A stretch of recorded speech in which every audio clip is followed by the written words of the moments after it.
Good morning everyone. Welcome to CR International Online Classes. How are you beta? Hope you are all fine. Students, as you know that we have started our fourth chapter, The Old Clock Shop. ये जो chapter है बेटा हमने ये start कर लिया था और लगभग हाफ हमने कंप्लीट कर लिया था। एक बार मैं इस स्टोरी को ब्रीफ समरी के रूप में एक बार बताता हूँ। जितना हमने पढ़ा है उसके बाद हम आज रीड करेंगे, ताकि ये स्टोरी आपको आगे जब भी रीड कराया जाएगा, यानी कि अब जब भी रीड कराया जाएगा तो आप इसको अपनी पीछे स्टोरी जो आपने की है उससे कनेक्ट कर सको, वो सीक्वेंस कंटिन्यू आपका बना रहे। तो इसमें एक व्यक्ति है, रे नाम का व्यक्ति है बेटा। वो व्यक्ति अपनी एक ओल्ड शॉप के ऊपर काम कर रहा है। एक जो वॉच बेची है उसने, सेल की है, उसको वो सही कर रहा है। आज सुबह ही जो बेची थी उसको सही कर रहा है। लेट आवर्स का टाइम है। लेट आवर्स में यानी कि जब सभी ग्राहक अपने घर को चले जाते हैं तो लास्ट टाइम में वो अपने वर्क को कर रहा है। अंधेरा हो चुका है, लाइटें दुकान के अंदर जल चुकी हैं। ठंडी, जैसा कि इसमें हमने बताया कि ये जो सीन है ये फिर 25 दिसंबर का है, 25 दिसंबर की शाम का है। तो उसमें जो व्यक्ति है, जो रे नाम का व्यक्ति है, वो लास्ट तक अपने काम को करता है, लेट हो जाता है। और जैसे ही वह अंदर जाने को होता है अपने रूम के अंदर, क्योंकि मैंने बताया आपको कि उसकी जो शॉप है वो उसके घर के अंदर ही है। जिस हिसाब से वो बताते हैं, इस स्टोरी के अंदर बताया हुआ है कि वो अपनी शॉप के दूसरी तरफ यानी कि लास्ट में अपने रूम की तरफ वो बढ़ता है। और जैसे ही वो रूम की तरफ बढ़ ही रहा था, यानी कि बीच में ही था, तो वो देखता है कि कोई व्यक्ति उसके काउंटर तक आया है और दूसरा व्यक्ति बाहर दरवाजे पर खड़ा हुआ है। आप पिक्चर के अंदर भी देख सकते हैं जैसा कि इसमें दिया हुआ है। तो बेटा वो व्यक्ति जो बाहर खड़ा हुआ है वो और जो अंदर आया हुआ है, एक 20 इयर्स एज का है और एक है 50 इयर्स एज का, यानी कि एक ओल्ड एज पर्सन है और जो रे है वो भी ओल्ड एज पर्सन है। एक यंगर है उसमें जो दूसरा व्यक्ति है।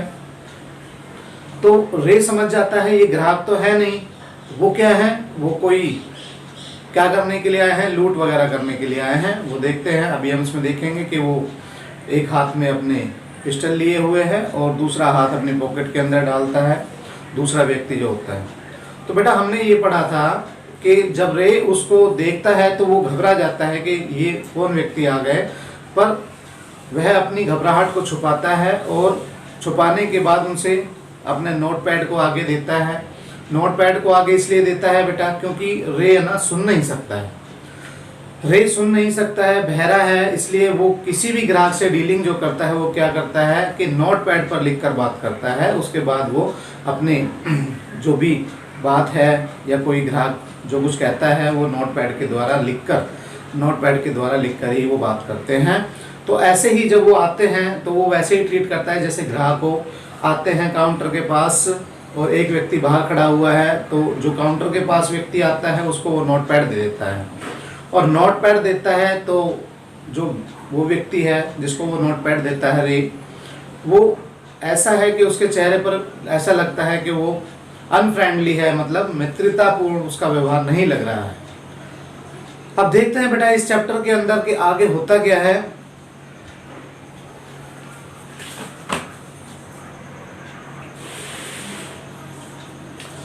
तो बेटा ये स्टैंजा है आपका, Ray used the chance to look closely at the man.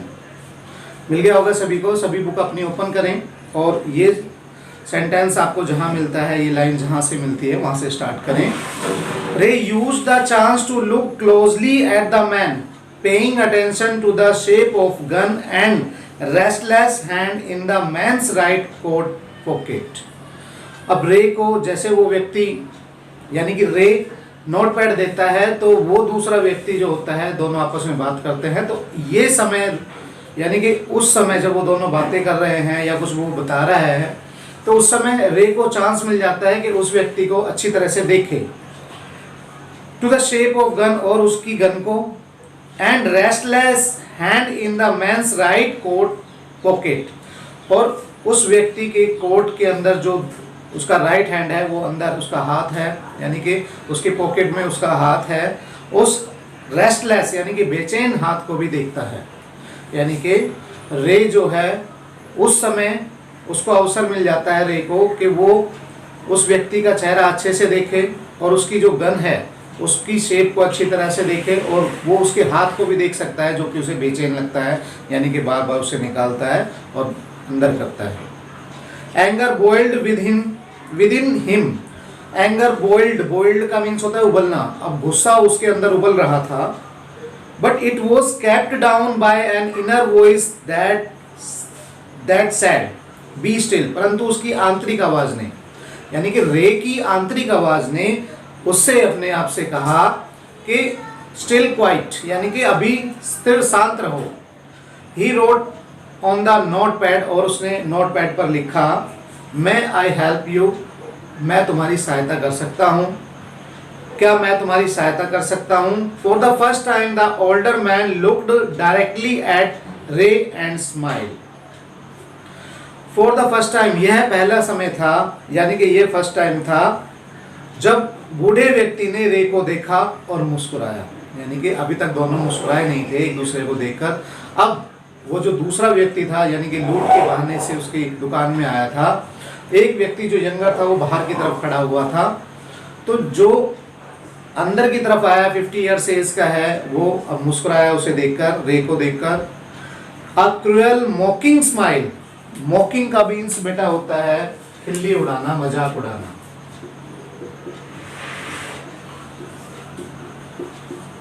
मजाक उड़ाना होता है मॉकिंग।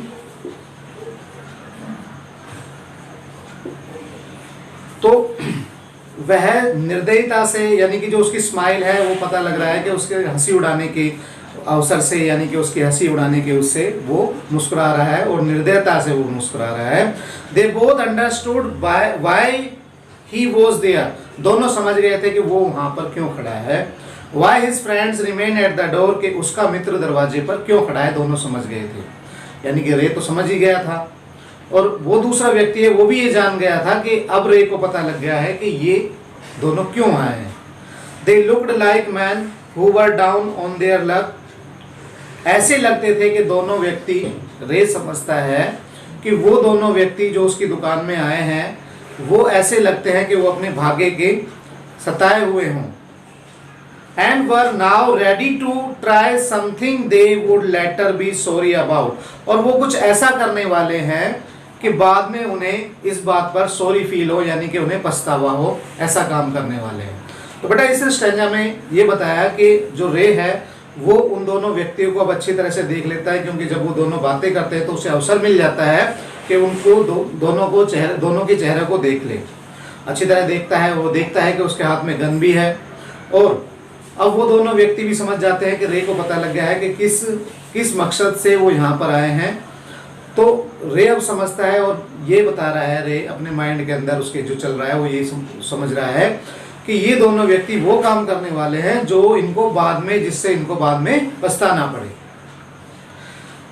नेक्स्ट सेंटेंस है बेटा, the clocks ticked on. Ticked on मतलब टिक टिक करते हुए, टिक टिक की आवाज करते हुए अभी सुनाई दे रही थी, यानी कि क्लॉक जो घड़ियां थी उसकी दुकान में वो आवाज करती हुई, टिक टिक की आवाज करती हुई सुनाई दे रही थी।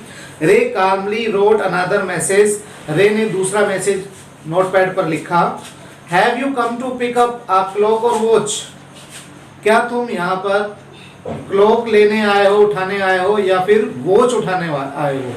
क्लॉक का मीन्स बेटा ये जो वॉल घड़ी होती है, दीवार घड़ी होती है वो है, और वॉच है wrist watch. Then he pointed to the long board filled with hanging clock and pocket watches. उसके बाद रे एक बॉक्स बना होता है वहां इशारा करता है जहां पर क्लॉक टंगी हुई है और रिस्ट वॉच जो कि वहां पर टंगी हुई है, यानी कि लोन पर, यानी कि पैसे वो देता है और वो घड़ी, जो भी घड़ी उसको देना चाहता है उसके बदले में वो पैसे दे देता है जरूरतमंदों को, उनकी सहायता करता है। He was not pound broker. Pound broker होता है बेटा गिरवी रखना, वह गिरवी रखने वाला नहीं था, but at the same time could not say no to the needy people who placed their old watches, परंतु वह उन लोगों को जो कि पुरानी वॉच लेकर आते थे उनको ना भी नहीं कहता था।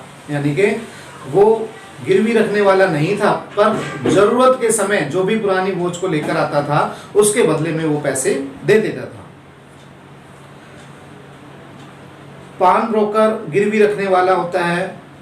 People who placed their old watches और clock before him for anything they could get, उसके पास पुरानी क्लॉक या वॉच दे देते थे और जो उन्हें चाहिए होता था यानी कि पैसे वगैरह तो वो उससे ले लेते थे। He loaned more than he should, और वह लोन जो देता था यानी कि पैसे जो देता था उसकी कीमत उनकी घड़ियों से कहीं, यानी कि जो वो पैसे देता था घड़ियों की कीमत से कहीं ज्यादा देता था। They would be there when the owner wanted them back, और जब भी वो ओनर उन घड़ियों के मालिक जब भी चाहें वो वापस अपनी घड़ियों को ले सकते थे। एट द सेम प्राइस, उसी कीमत पर, यानी कि जो पैसे रे देता था घड़ियों के बदले वो अपनी घड़ी वापस ले लेते थे, उन पैसों को जो रे उन्हें देता था वो उनको वापस दे देते थे और घड़ी वापस ले लेते थे। ही हैड पेड, यानी कि जो भी वो पेड करता था विद नो इंटरेस्ट, और कोई इंटरेस्ट नहीं लेता था। तो बेटा इस स्टैंजा के अंदर हमने बताया या हमने पढ़ा कि रे जो है वो हेल्पफुल व्यक्ति है, वो सहायता करने वाला व्यक्ति है। कोई भी व्यक्ति उसके पास आता, जैसे कि उसकी घड़ियों की दुकान थी, तो वो हर व्यक्ति की हेल्प करता था। अपनी पुरानी घड़ी को लोग उसके पास दे देते थे, देकर जाते थे, और उसके बदले में जो रे था वो उन घड़ियों की कीमत से भी ज़्यादा पैसे उन्हें दे देता था। और जब भी वो चाहते थे कि वापस लेना अपनी घड़ियों को, तो वो उतने पैसे जितने रे देता था वो वापस दे देते थे और रे उनकी घड़ियों को वापस दे देता था। और रे इसके लिए इंटरेस्ट भी नहीं लेता था। ये जो बताती है बात, ये बताती है कि ये हेल्प करने वाला व्यक्ति था।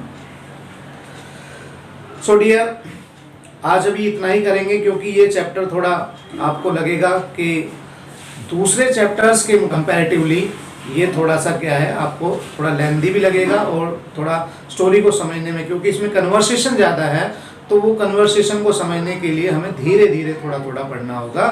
सो इनफ फॉर टुडे। आपको इस वीडियो को वॉच करना है, स्टोरी को अच्छे से समझना है बेटा। Bye, have a nice day.